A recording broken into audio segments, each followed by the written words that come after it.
তো বন্ধুরা ছিলাম অনেক দূরে, এলাম তোমাদের কাছে। আর কাছে এলাম আরও কাছে। কাছে কেন এলাম এটাও বলবো তোমাদেরকে।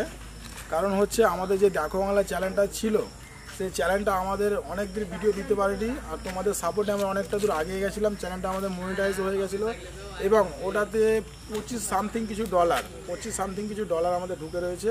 তো আমরা স্ট্রাগল করবো, আবার চ্যানেলটাকে উঠাবো। তো তোমাদের সাপোর্ট দরকার। তোমরা যেভাবে আমাদের পাশে ছিলে প্রথম থেকে, সেই সাপোর্টটা আবার তোমাদের কাছে চাই আমরা। আর আমাদের যে ছোট্ট ফ্যামিলিটা আছে, সেই ফ্যামিলিটাকে আমরা ধীরে ধীরে আবার বড় করে তুলতে চাই। তো ওটার থাম্বনেল বা টাইটেল থাকবে স্ট্রাগল ভিডিও। আর স্ট্রাগল ভিডিও বলতে গেলে আমাদের এই টিমে ধরো অনেকটা সমস্যা হয়েছিল। আমাদের কাছে ভালো কিছু ক্যামেরা ছিল না, ভালো কিছু এডিটিং করার সফটওয়্যার ছিল না। তো আমরা যেটাই করতাম মোবাইল দিয়ে করতাম সব কিছু। তো আমরা সেই সবগুলো আপডেট করে পরিবর্তন করে আবার আমরা দেখো বাংলা চ্যানেলটাকে চালাতে এসেছি। এবং আশা করি আগামী দিনে ভালো ভালো কনসেপ্ট এবং ভালো ভালো ভিডিও তোমাদের সামনে তুলে ধরবো।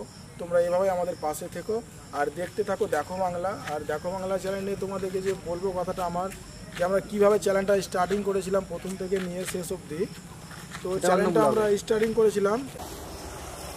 তো আমাদের যে চ্যানেলটা ছিল তোমাদেরকে বলেছিলাম দেখো বাংলা চ্যানেল, অনেকে তোমরা সাবস্ক্রাইব করে রেখেছো। আর এই চ্যানেলটা তোমাদেরকে আমি জুম করে দেখে দিচ্ছি, 2981 সাবস্ক্রাইবার রয়েছে আপাতত। তো আজকের পর থেকে চাইবো এই চ্যানেলটাতে ভালোভাবে আমরা কাজ করতে। আর যে চ্যানেলটা মনিটাইজ হয়ে গেছে তোমাদেরকে বললাম, তো ওটাও তোমরা দেখে নাও যে হ্যাঁ চ্যানেলটা মনিটাইজ হয়ে গেছে এবং আমাদের কতটা ডলার ঢুকে রয়েছে।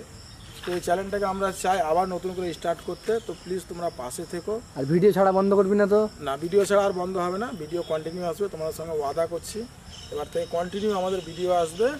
আর এই চ্যানেলটা আমরা স্টার্টিং করেছিলাম 2022 সালের শেষের দিকে, কিন্তু 2023 অবধি আমাদের চ্যানেলটাতে আমরা খুব মন দিয়ে খেটেছিলাম। চ্যানেলটা মনিটাইজও করেছিলাম, কিন্তু আমাদের যেটাই বললাম তোমাদেরকে, যেটা আমাদের পারিবারিক একটু সমস্যা হয়েছিল এবং আমাদের কাছে ভালো কিছু এডিটিং করার কিছু ছিল না, সেই কারণে আমরা পিছিয়ে পড়েছিলাম।